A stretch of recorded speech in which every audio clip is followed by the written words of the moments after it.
مدكر جاء بدرب قد صافا أقبل عليه ولا تطع قلبا جافا. بسم الله الرحمن الرحیم الحمد للہ والصلاة والسلام علی رسول اللہ وعلی آلہ وصحبہ ومن والہ اما بعد. آج کے مدکر پروگرام برائے فہم قرآن کے آن لائن لیکچر میں آپ کو خوش آمدید کہتے ہیں. آج انشاءاللہ سورۃ الکہف کے متعلق آج کا لیکچر ہوگا، جس کا عنوان ہے سورۃ الکہف مضامین و مقاصد. سب سے پہلے ہم دیکھتے ہیں اعوذ باللہ من الشیطان الرجیم بسم اللہ الرحمن الرحیم کہ سورۃ الکہف کا آغاز کرنے سے پہلے سورۃ الکہف کے متعلق جو بنیادی معلومات ہیں وہ ہم سمجھتے ہیں اور سیکھتے ہیں. سب سے پہلے کہ سورۃ الکہف کی وجہ تسمیہ، کہ اس سورت کو الکہف کیوں کہا گیا. اس سورت کو الکہف اس لیے کہا گیا کہ اس سورت میں وسیع غار کا تذکرہ ہے. پہاڑوں میں غار کی دو قسمیں ہیں. ایک غار وہ ہوتا ہے جس میں جگہ بہت وسیع ہو، اور ایک غار وہ ہوتا ہے جو بہت تنگ سا ہو، جس میں ایک دو افراد ہی اندر جا سکتے ہیں. تو جو تنگ غار ہوتا ہے اس کو عربی میں غار کہتے ہیں، اور یہی عربی والا لفظ اردو میں استعمال ہوتا ہے غار کے لیے. لیکن کہف ایسے غار کو کہتے ہیں یا پہاڑ کے اندر ایسی جگہ کو کہتے ہیں جو وسیع ہو اور اس میں کئی لوگ سما سکتے ہیں. اس لیے رسول اللہ صلی اللہ علیہ وسلم نے ہجرت کی رات جس جگہ میں پناہ حاصل کی تھی اس کو غار کہا جاتا ہے، کہ وہاں پر چند لوگ ہی رک سکتے تھے، وہاں پر اندر جا سکتے تھے، اس لیے اس کو غار کہا جاتا ہے. اور یہ جو کہف ہے جس سورت کے متعلق ہم آج گفتگو کریں گے، اس میں چونکہ متعدد لوگ آ سکتے تھے، بہت زیادہ لوگ آ سکتے تھے اور زیادہ عرصے کے لیے، اس لیے اس کو کہف کہا گیا. اور اس سورت کو الکہف کہنے کی وجہ یہ ہے کہ اس میں اصحاب کہف کا واقعہ موجود ہے. دوسری بنیادی چیز، سورۃ الکہف کی ثابت شدہ فضیلت. سورۃ الکہف کی فضیلت میں جو ثابت شدہ روایات ہیں وہ یہ 3 روایات ہیں ہمارے سامنے. سب سے پہلی روایت ہے، رسول اللہ صلی اللہ علیہ وسلم نے فرمایا، من حفظ 10 آیات من اول سورۃ الکہف عصم من فتنۃ الدجال. جیسا کہ آپ کے سامنے اسکرین پر یہ حدیث واضح ہے، من حفظ 10 آیات من اول سورۃ الکہف عصم من فتنۃ الدجال، کہ جس شخص نے سورۃ الکہف کی ابتدائی 10 آیات یاد کی، اللہ تبارک تعالیٰ اس کو دجال کے فتنے سے محفوظ فرمائے گا، یعنی وہ دجال کے فتنے سے محفوظ کر دیا گیا. اس حدیث مبارکہ کے ان الفاظ میں سورۃ الکہف کی ابتدائی 10 آیات کے متعلق یہ فضیلت ہے. اسی روایت کے اور الفاظ میں سورۃ الکہف کی آخری 10 آیات کو یاد کرنے میں بھی یہی فضیلت وارد ہوئی ہے، کہ جو شخص سورۃ الکہف کی آخری 10 آیات یاد کرے گا اس کو دجال کے فتنے سے محفوظ کر لیا جائے گا. تو یہ بہت بڑی فضیلت ہے، کیونکہ جو دجال کا فتنہ ہے اس سے محفوظ رہنے والا شخص کوئی عام شخص نہیں ہوگا، وہ یقیناً اللہ تعالیٰ کا منتخب، چنیدہ اور برگزیدہ اور پسندیدہ بندہ ہوگا، جسے اللہ تعالیٰ دجال کے فتنے سے محفوظ فرما لے گا. اللہ تعالیٰ سے دعا ہے کہ اللہ تعالیٰ ہم سب کو ہر قسم کے فتنے سے محفوظ فرمائے، اور اگر ہم میں سے کسی کا سامنا دجال کے فتنے سے ہوتا ہے تو اللہ تعالیٰ ہم سب کو اس فتنے میں سرخرو فرمائے اور ہمیں کامیاب فرمائے. اس کے بعد اللہ تبارک تعالیٰ نے رسول اللہ صلی اللہ علیہ وسلم کی زبانی یہ دوسری ایک فضیلت ہمیں بتلائی ہے، کہ کان رجل یقرأ سورۃ الکہف وإلی جنبہ حصان مربوط بشطنین فتغشته سحابہ، کہ ایک شخص سورۃ الکہف کی تلاوت کر رہا تھا، اور یہ روایت صحیح بخاری میں ہے، اور سورۃ الکہف کی تلاوت کرنے کے دوران ساتھ ہی ایک گھوڑا اپنی تنابوں اور باغوں میں بدھا ہوا تھا۔ تو سورۃ الکہف کے پڑھنے کی وجہ سے اس شخص پر ایک بدلی سایہ فگن ہو گئی، اور اس پر بدلی نے اپنا پرچھاؤ اور سایہ بنا لیا۔ فجعلت تدنو وتدنو، اور وہ بدلی جو ہے آسمان بلندی سے نیچے کی طرف آتی چلی گئی، آتی چلی گئی، آتی چلی گئی۔ وجعل فرسه ينفر، اب اس چیز کو دیکھ کر جو ساتھ میں بدا ہوا گھوڑا تھا وہ بھی دکنے لگا۔ اب اس چیز کو دیکھ کر وہ شخص محسوس تو نہیں کر پایا کہ اصل ماجرا کیا تھا، لیکن صبح آ کر صحابی نے نبی صلی اللہ علیہ وسلم کے پاس اس چیز کا تذکرہ کیا، تو آپ صلی اللہ علیہ وسلم نے فرمایا تلک السکینۃ تنزلت بالقرآن، یہ جو بدلی کی شکل میں آپ کو چیز نظر آئی ہے، یہ در حقیقت اللہ تعالیٰ کی طرف سے سکینت تھی جو اللہ تبارک و تعالیٰ نے قرآن کے پڑھے جانے کی وجہ سے نازل فرمائی ہے۔ تو یہ روایت صحیح بخاری میں ہے۔ اور تیسری فضیلت جو ثابت شدہ ہے، اور اس روایت کو علامہ البانی رحمۃ اللہ علیہ نے صحیح الجامع میں صحیح قرار دیا ہے، فرمایا ان من قرأ سورۃ الکہف یوم الجمعہ اضاء له من النور ما بین الجمعتین، کہ جو شخص سورۃ الکہف جمعہ کے دن پڑھتا ہے تو اس کے لیے 2 جمعوں کے درمیان روشنی کر دی جاتی ہے۔ مطلب 2 جمعوں کے درمیان جو ایام ہیں، ان ایام میں جو آنے والے فتنے ہیں ان سے محفوظ رہنے کے لیے سبق کی یاد دہانی اس کو کروا دی جاتی ہے۔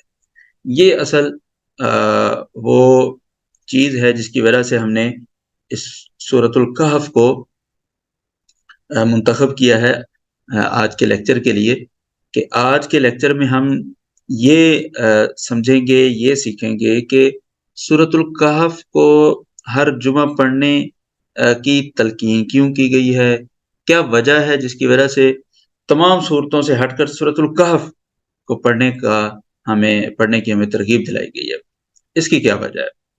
تو اس کی طرف اشارہ یہاں پر موجود ہے، اضاء له من النور ما بین الجمعتین، 2 جمعوں کے درمیان اس کے لیے جو روشنی ہے وہ کر دی جاتی ہے، اور وہ روشنی کیسے حاصل ہوگی وہ انشاءاللہ ہم اپنے اس لیکچر میں سمجھنے کی کوشش کریں گے کہ وہ کس طرح سے ہم 2 جمعوں کے درمیان اپنے لیے روشن راستہ بنا سکتے ہیں، اپنی زندگی کو منور بنا سکتے ہیں، اپنی زندگی کو پر نور کر سکتے ہیں۔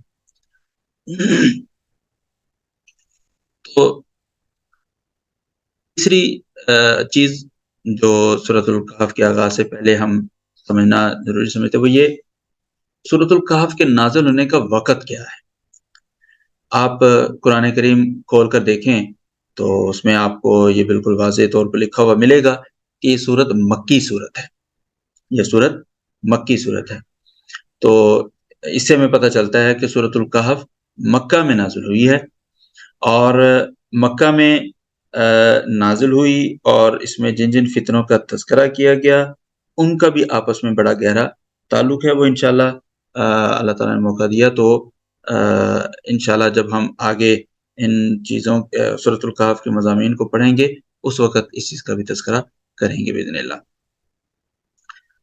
سورۃ الکہف کے مرکزی مضامین، سورۃ الکہف کے جو مرکزی مضامین ہیں وہ اس وقت آپ کے پاس اسکرین پر ہیں۔ سب سے پہلے فتنوں سے تحفظ، یہ سورۃ الکہف کا مرکزی مضمون ہے کہ انسان اس دنیا میں آیا ہے، اور اس دنیا میں انسان کا آنا آزمائشوں سے، فتنوں سے ہے۔ تو فتنوں سے تحفظ جو ہے سورۃ الکہف کا مرکزی موضوع ہے، اور اس میں سب سے پہلا جو فتنہ ہے، اور یہ آپ کے سامنے 5 چیزیں لکھی ہوئی ہیں، دینی، مالی، نفسانی، علمی اور سلطانی۔ یہ 5 قسم کے فتنے ہیں۔ ان کے علاوہ ہماری زندگی میں کوئی فتنہ نہیں ہے، یا تو فتنہ دین سے تعلق رکھے گا، یا وہ مال سے تعلق رکھے گا، یا ہمارے نفس سے تعلق رکھے گا، یا علمی فتنہ ہوگا، یا حکومت، سلطنت اور سلطانی جو اللہ تعالیٰ حکومت عطا کرتا ہے اس کا فتنہ ہوگا۔ ان سے ہٹ کر اور کوئی فتنہ نہیں، ان سے ہٹ کر اور کوئی فتنہ بھی، جتنے بھی فتنے ہیں وہ آ جا کر انہی کے ساتھ ریلیٹ ہوں گے، انہی کے ضمن میں وہ آئیں گے۔ کوئی کہنے والا کہہ سکتا ہے حدیث مبارکہ میں عورت کو بھی فتنہ قرار دیا گیا، بالکل عورت کو فتنہ قرار دیا گیا، اور اس کا تعلق اس نفسانی فتنے سے ہے کہ انسانی نفس جو ہے وہ عورت کے فتنے میں مبتلا ہونا چاہتا ہے، تو نبی صلی اللہ علیہ وسلم نے پہلے سے آگاہ کر دیا کہ یہ بھی ایک فتنہ ہے۔ تو یہ جو 5 مرکزی فتنے ہیں یا مرکزی چیزیں ہیں، یہ سورۃ الکہف میں بڑی تفصیل کے ساتھ بیان ہوئی ہیں، بڑی تفصیل کے ساتھ۔ آج کہ ہم اس لیکچر میں صرف جو پہلا حصہ ہے دینی فتنہ، اسی کو ہم کور کر پائیں گے، اور اس کے لیے ہم آگے چلتے ہیں سورۃ الکہف کی آیات کی جانب۔ بسم اللہ الرحمن الرحیم۔ پہلی آیت اس وقت آپ کے سامنے ہے اسکرین پر۔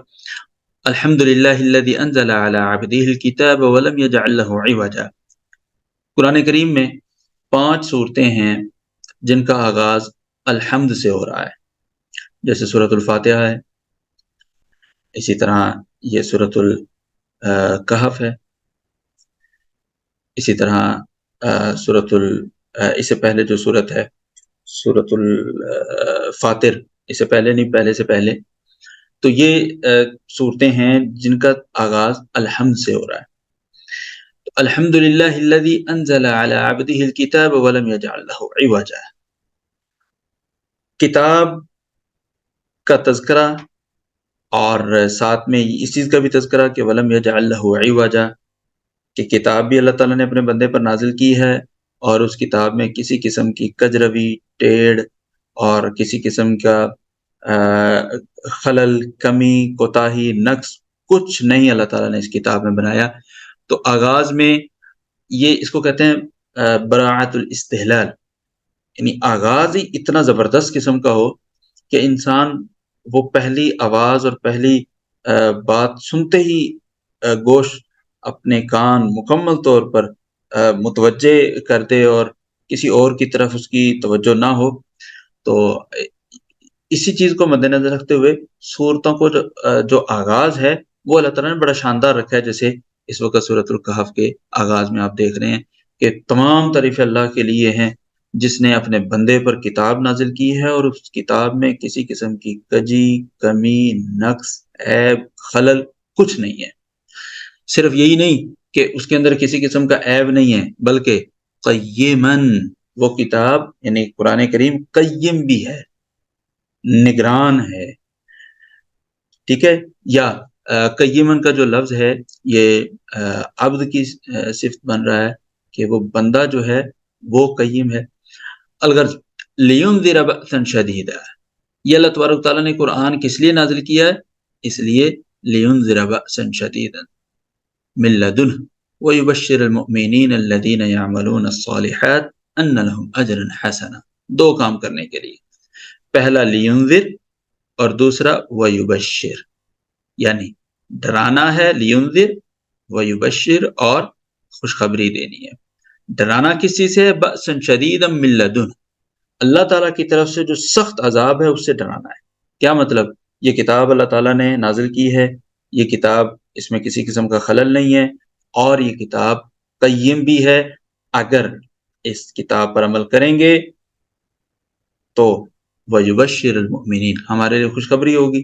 اگر عمل نہیں کریں گے تو پھر لِيُنذِرَ بَأْسًا شَدِيدًا مِّن لَدُنْهُ، اللہ تعالیٰ کی طرف سے سخت ترین جو عذاب ہے وہ ہوگا۔ اللہ تعالیٰ ہم سب کو محفوظ فرمائے۔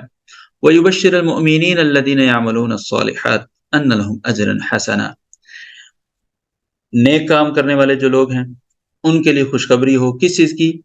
ان لہم اجرا حسنا، ان کے لیے بہت بہترین اجر ہے۔ ماکثین فیہ ابدا، ایسا نہیں ہوگا کہ دنیا میں جیسے اجرت مل جاتی ہے، دہاڑی لگا کر آتے ہیں اور گھر آتے ہیں، خرچ ہو جاتی ہے، ختم۔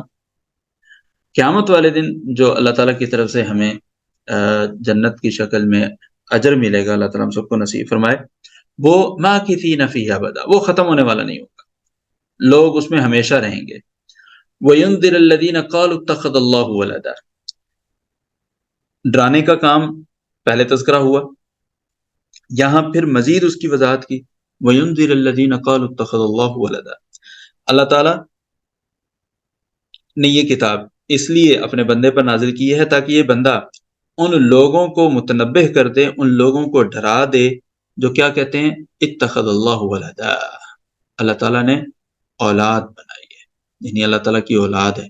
جو لوگ یہ دعویٰ کرتے ہیں ان کو ڈرانے کے لیے اللہ تعالیٰ نے اپنے بندے کو یہ قرآن دیا ہے۔ اب یہاں سے آپ اندازہ لگا سکتے ہیں کہ ذات باری تعالیٰ کے متعلق اس طرح کی بات کرنا کہ اللہ کی اولاد ہے یا اللہ کے نور سے کوئی چیز پیدا ہوئی ہے، اس طرح کی بات کرنا کتنی سنگین بات ہے کہ اللہ تعالیٰ نے خاص مقصد ایک ذکر کیا ہے قرآن کو اپنے بندے پر نازل کرنے کا، کہ اللہ تعالیٰ نے اپنے بندے پر قرآن نازل اس لیے کیا ہے کہ وہ ایسے لوگوں کو متنبہ کرے، ایسے لوگوں کو خبردار کرے، ایسے لوگوں کو ڈرائے جو اللہ تعالیٰ کی اولاد بناتے ہیں، چاہے وہ یہودیوں کی شکل میں ہوں، چاہے وہ عیسائیوں کی شکل میں ہوں، یا کچھ لوگ جو کہہ دیتے ہیں کہ اللہ کے نور سے نور فلاں چیز بنی ہے، فلاں چیز بنی ہے، ان کو ڈرائے۔ ما لہم بہ من علم، حقیقت یہ ہے کہ انہیں اللہ تعالیٰ کے بارے میں علم نہیں ہے، ولا لآبائہم، نہ انہیں علم ہے نہ ان کے آباء و اجداد کو ہے۔ وہ کہنے والا کہہ سکتا ہے نا کہ یہاں دو چیزیں ذکر ہوئی ہیں نا، ما لہم بہ من علم، اللہ تعالیٰ کے بارے میں اس قسم کے دعویٰ کرنے والوں کو علم نہیں ہے۔ کوئی کہنے والا کہہ سکتا ہے انہیں نہیں، ان کے بڑوں کو تھا، اللہ تعالیٰ نے اس کی بھی نفی کرتی، ولا لآبائہم، ان کے بڑوں کو بھی علم نہیں ہے۔ کبرت کلمتن، بہت سنگین، بہت گراں بات ہے، تخرج من افواہہم، جو ان کے منہ سے نکل رہی ہے، حقیقت میں اس کا کوئی تعلق نہیں ہے۔ جیسے ہم اردو میں کہتے ہیں نا زبان جمع خرچ، زبان جمع خرچ ایسی چیز کے بارے میں کہا جاتا ہے جس کا حقیقت میں کوئی وجود نہ ہو۔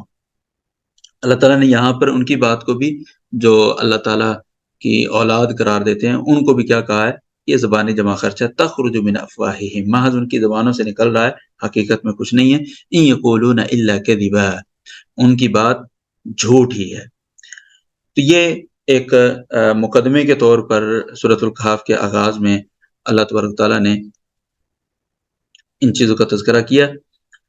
فرمایا اگلی 7ویں اور 8ویں آیت میں کہ نبی صلی اللہ علیہ وسلم کو یہاں دلاسا دیا جا رہا ہے، کیونکہ یہ آیات جو ہیں سورت مکہ میں نازل ہوئی تھی، اور مکہ کا جو دعوتی مرحلہ تھا انتہائی کٹھن مرحلہ تھا، کہ نبی صلی اللہ علیہ وسلم کی جتنی محنت تھی، جتنی تگودو تھی، جتنی آپ کی چاہت تھی کہ لوگ راہ راست پر آئیں، اس مقدار میں یا اس انداز سے لوگ نبی صلی اللہ علیہ وسلم کی بات کو ماننے کے لیے تیار نہیں تھے، آپ کی بات پر ایمان نہیں لا رہے تھے۔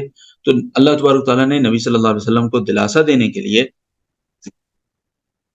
فرمایا فَلَعَلَّكَ بَاخِعٌ نَفْسَكَ عَلَىٰ آثَارِهِمْ إِن لَّمْ يُؤْمِنُوا بِهَٰذَا الْحَدِيثِ أَسَفًا، پیارے پیغمبر صلی اللہ علیہ وسلم، شاید آپ باخع نفسک، اپنے آپ کو ہلاک کر لیں گے، علی آثارہم، ان کے پیچھے لگ کر۔ کیوں؟ ان لم یؤمنوا بہذا الحدیث اسفا، کہ وہ اس قرآن پر ایمان نہیں لے کر آ رہے، اس قرآن پر ایمان نہ لانے کی وجہ سے عین ممکن ہے کہ وہ ان لوگوں کے ایمان لانے کی وجہ سے آپ اتنے افسوس میں پڑ جائیں گے کہ کہیں آپ اپنے آپ کو ہلاک نہ کر لیں۔ اللہ تبارک تعالیٰ نے نبی صلی اللہ علیہ وسلم کو تسلی دینے کے لیے فرمایا انا جعلنا ما علی الارض زینۃ لها لنبلوہم ایہم احسن عملا، یہ جو لوگ آپ کی بات نہیں مان رہے، ان کے بات نہ ماننے کی ایک وجہ یہ بھی ہو سکتی ہے کہ اللہ تبارک تعالیٰ نے زمین پر جو ان کے لیے آسائشیں رکھی ہیں، جو ان کو نعمتیں عطا کی ہیں، وہ سمجھ رہے ہیں کہ شاید ہمیں اللہ تعالیٰ نے یہ اتنی نعمتیں دے دی ہیں، بس ہم کامیاب ہیں۔ اللہ تعالیٰ کی طرف سے اتنی نعمتوں کا ملنا یہ ہماری کامیابی کی علامت ہے۔ ان کے بارے میں اللہ تعالیٰ نے فرما دیا کہ یہ جو زمین کی زیب و زینت جتنی بھی ہے یہ اصل میں ان کی آزمائش کے لیے ہے۔ آزمائش کس اعتبار سے؟ ایہم احسن عملا، ان میں سے کون اچھے عمل کا حامل ہے، کون اچھے کردار کا حامل ہے۔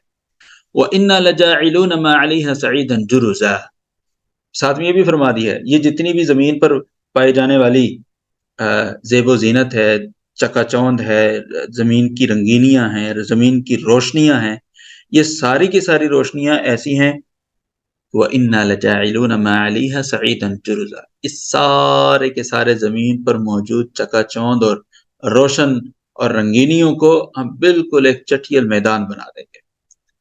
مطلب کیا ہے اس چیز کا ذکر کرنے کا کہ جس چیز کی بنیاد پر یہ لوگ نبی صلی اللہ علیہ وسلم کی دعوت کو ماننے کے لیے تیار نہیں ہیں، ہم اس چیز کو بالکل نیست و نابود کر دیں گے۔ باقی کیا رہے گا؟ ذات باری تعالیٰ، صرف وہ ذات باقی رہے گی۔ وہ ذات باقی رہے گی تو اس کی تعلیمات باقی رہیں گی، اس کی تعلیمات اور اس کی کتاب پر جو عمل کرے گا وہی باقی رہے گا۔ اللہ تعالیٰ ہم سب کو ان میں شامل فرمائے۔